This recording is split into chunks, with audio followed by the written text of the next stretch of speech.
Bank employees federation ജില്ലാ സമ്മേളനം കാസർകോട്ട് നടന്നു. കേരള ബാങ്ക് ഹാളിൽ നടന്ന പരിപാടി സംസ്ഥാന പ്രസിഡന്റ് കടകംപള്ളി സുരേന്ദ്രൻ ഉദ്ഘാടനം ചെയ്തു. മൾട്ടി സ്റ്റേറ്റ് സഹകരണ സൊസൈറ്റികൾക്ക് പ്രാധാന്യം നൽകി കേരളത്തിലെ സഹകരണ മേഖലയെ തകർക്കാനുള്ള കേന്ദ്ര നീക്കം ചെറുക്കണമെന്ന് സമ്മേളനം ആഹ്വാനം ചെയ്തു.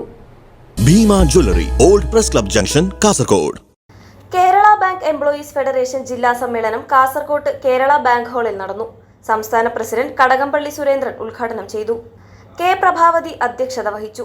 വിരമിച്ച ജീവനക്കാരെ CITU ജില്ലാ ജനറൽ സെക്രട്ടറി സാബു എബ്രഹാം ആദരിച്ചു. സംസ്ഥാന ആക്ടിംഗ് പ്രസിഡന്റ് TR രമേശ്, സംസ്ഥാന vice president CN Mohanan, BEFI ജില്ലാ പ്രസിഡന്റ് EP സുരേഷ് കുമാർ എന്നിവർ സംസാരിച്ചു. പ്രസിഡന്റായി K രാഘവൻ, വൈസ് പ്രസിഡന്റുമാരായി M Vijayakrishna, M Gopinathan, EK Kalpana, സെക്രട്ടറിയായി T രാജൻ, ജോയിന്റ് സെക്രട്ടറിമാരായി V Balagopalan, AK Asha, T Nishanth, ട്രഷററായി AK മോഹനൻ എന്നിവരെ തെരഞ്ഞെടുത്തു.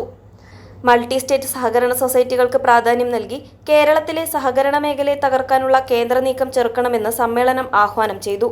News bureau, Kasaragod.